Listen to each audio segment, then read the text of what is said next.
And welcome back, everyone. I didn't get to this yesterday. I'm going to have to be quick about this because I'm not low on battery, but part 4 should go by pretty fast. Real quick, someone brought up that Izuku should have been able to catch Bakugo no problem because he was moving at light speed. I had to correct them saying, no, Deku does not move at light speed. He moves at the speed of lightning. That's a very distinct difference.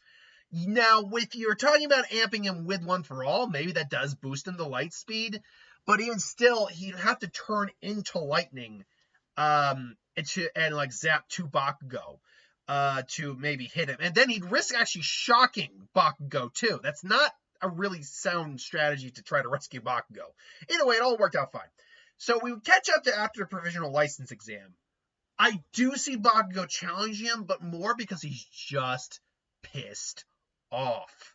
He has no knowledge of Deku having One for All here. But he still blames himself. But he can tell All Might's taking an interest in him.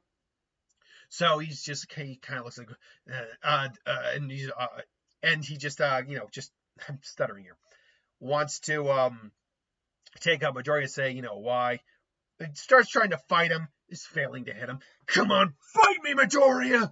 And I was like, no, I'm not going to fight you.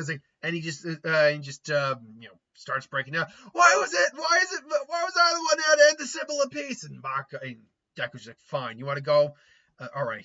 I understand, and he comes at, and he's just using One for All, which at this point he probably does have 5%, and so he's like coming at Bakugo's like, what is this? So you're not using your full some different form of his quirk, and Midoriya actually takes the hit. It's like I'm not using my lightning ability on you. It's like you're holding back. No, I just want to fight you on your terms. Let's see how far I've come using this ability. And Bakugo's like, you're using me as a punching bag to roll back, and he's starting to lose to Bakugo pretty hard. Bakugo hates this, but ultimately, as Bakugo's just start beating, I was like, "Take me seriously, damn it, Deku!" And then Deku's like, "Fine." And it's like, "All right, you win," and just kind of just detonates it. It's like, ugh! And Deku's just kind of like hovering a little bit there, just like.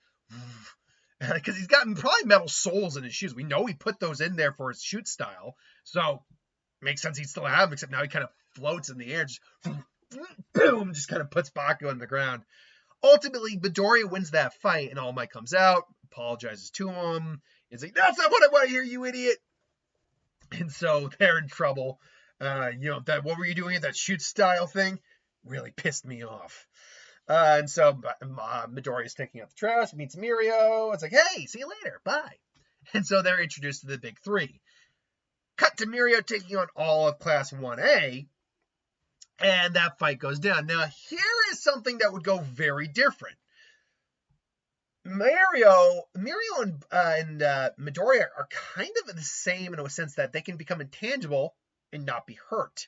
At least not by conventional means for Midoriya. It would take something that's like, say, an insulator or something to disrupt his body to like really mess him up, which Mirio doesn't have. But conversely, as we saw when Class 1A attacked him, he's not hit by energy when he's attacked.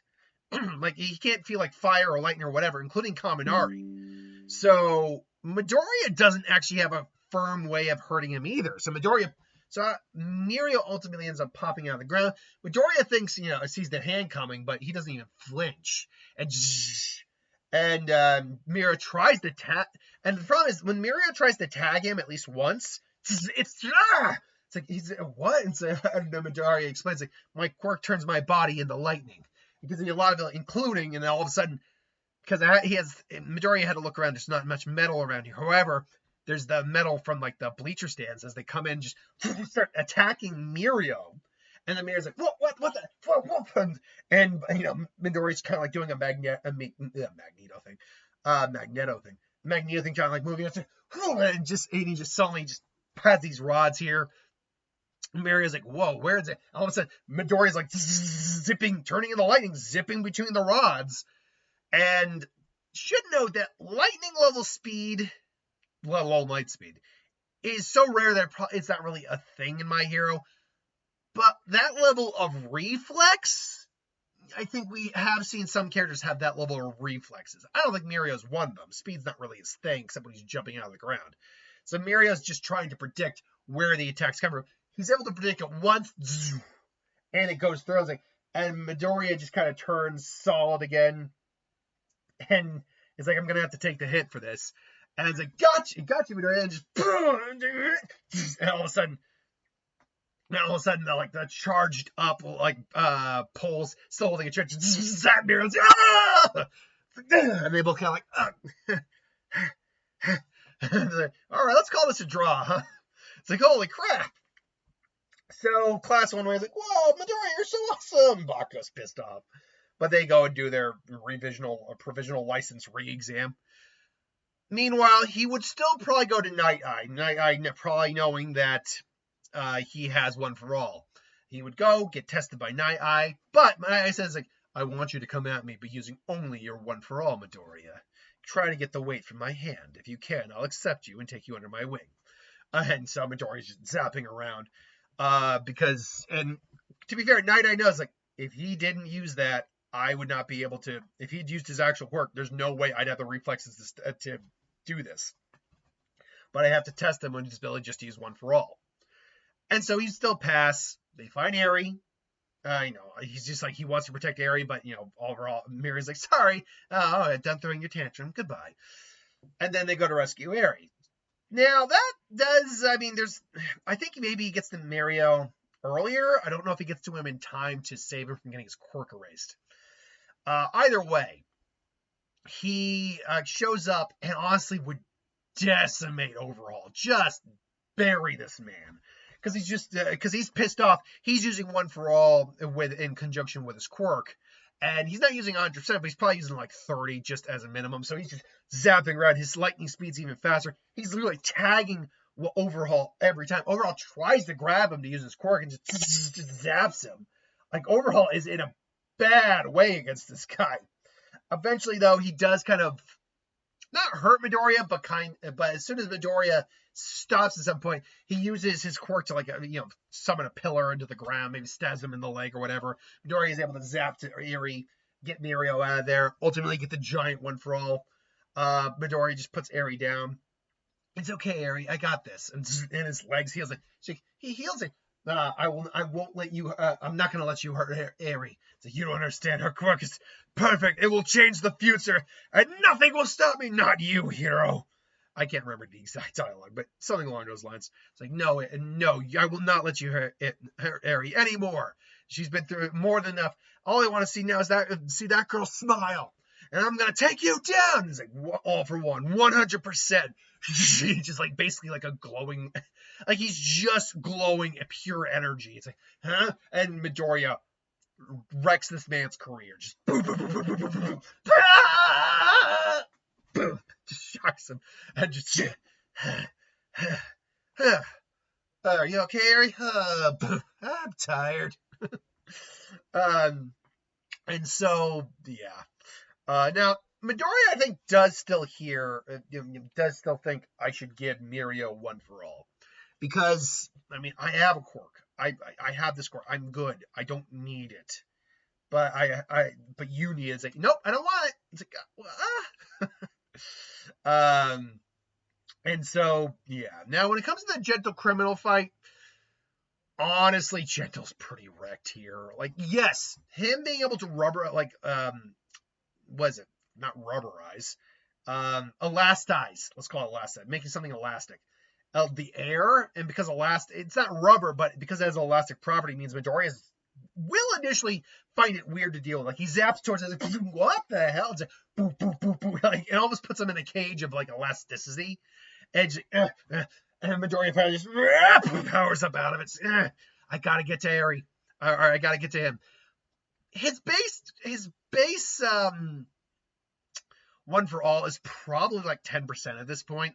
So he's still not able to use the air gust nor does he need to, but he still probably has his new glove, which allows him to kind of like more concentrate his fire and like zzz, zzz, zzz, zzz, or maybe like create a whip or something like that. Or he's got more metal on his gauntlets body now, so he's in fact actually I can see him being like All Might's suit, where he's actually pretty much got like he's actually got like just straight metal now on him. He just kind of like clamps down onto someone. And finally, Midoriya and him are just struggling. And it's like, I will not be defeated. No. It's like, ah! And he just looks at him and just, I'm sorry, and it zaps him. And there you go. And Midoriya's just like, you are the toughest opponent I ever had to face. Mind you, he didn't say strongest. That gets misconstrued. He said the toughest. There's a very big difference here. It's because he was still tough to fight for Midoriya, but he was also, it was on a personal level for him. That being said, Midoriya's quirk would also come handy in the festival itself, where he's able to do special pyrotechnics, move fast, all that. Woohoo! Great. You move past that. I mean, it's the joint hero mission and the joint training arc. And I mean, I'm just speed blitzing through this. I'd actually be able to go even further into the story beyond this, but I'm low on battery, as I said. So again, we had Shinso participating because he did participate. He should be allowed to participate, and because he did show off his quirk in the sports festival, people were interested. Midoriya would just wreck shop again. Like he kind of would be a one-man wrecking crew here. But would One for All act up? No, I actually don't think it would. Like Midoriya was now hitting 20% at that point of the normal One for All full cowling. Here he's at best hitting maybe more like a 12. He's still got a ways to go before the core factors activate. So no, I don't see that happening. And also with them working on an endeavor again, Midoriya would very much just be doing his thing. Like there wouldn't be much change there. Honestly, you wouldn't get to any significant. I mean, he'd be beating the bad guys easier. And the one thing he can't do is stop the cars with Black Whip here. That were like to stop the traffic to save people. What he can do, however, is magnetize them and control them to the best of his ability, which would be the highest level of magnetism he's tried to use. So this would actually be very difficult for him. But he does he does save people by like magnetizing the cars. Like, get out, go, all right, and it does stop that. So I think it helps him in the long run. I mean, other than that, you're not really going to get to any big changes until the War Arc, which honestly, I could keep going, but again, I'm low on battery. So I'm going to save the War Arc for tomorrow, actually. And then we'll be done with this My Hero What If, and then we'll go on back into the Dragon Ball What Ifs. So thanks for watching. Keep your eyes open tomorrow. I'll see you next time. Later.